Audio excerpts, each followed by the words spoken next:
اعوذ باللہ من الشیطان الرجیم بسم اللہ الرحمن الرحیم رب اشرح لی صدری ویسر لی امری واحلل عقدۃ من لسانی یفقہوا قولی۔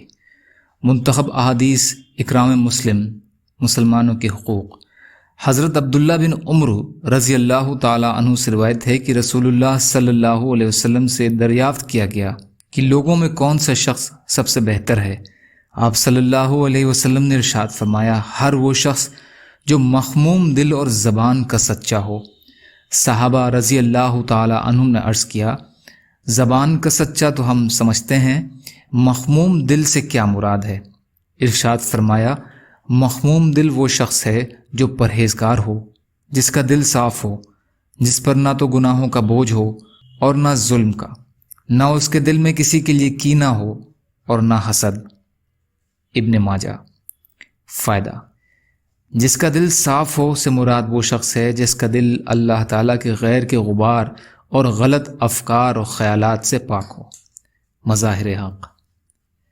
حضرت عبداللہ بن مسعود رضی اللہ عنہ روایت کرتے ہیں کہ رسول اللہ صلی اللہ علیہ وسلم نے ارشاد فرمایا، میرے صحابہ میں سے کوئی شخص مجھ تک کسی کے بارے میں کوئی بات نہ پہنچایا کرے، کیونکہ میرا دل چاہتا ہے کہ جب میں تمہارے پاس آؤں تو میرا دل تم سب کی طرف سے صاف ہو۔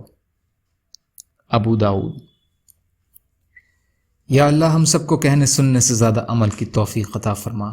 یا اللہ جو مظلوم ہیں ان کی مدد فرمائیے، جو بیمار ہیں انہیں صحت یاب کر دیجیے، جو قرض میں ہیں ان کے قرضوں کو ادا کرا دیجیے، جو بے روزگار ہیں ان کو روزگار سے لگا دیجیے۔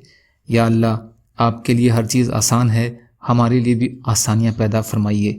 یا اللہ دین کا کام کرنا آسان کر دیجیے۔ یا اللہ دین پر چلنا آسان کر دیجیے۔ یا اللہ ڈٹے رہنے والا بنا دیجیے، صبر کرنے والا، شکر کرنے والا اور اچھی طرح عبادت کرنے والا بنا دیجیے۔ یا اللہ اپنے حلال میں سے دے دیجیے، اپنے حرام سے بچائیے۔ یا اللہ اپنے غیر سے بے نیاز کر دیجیے۔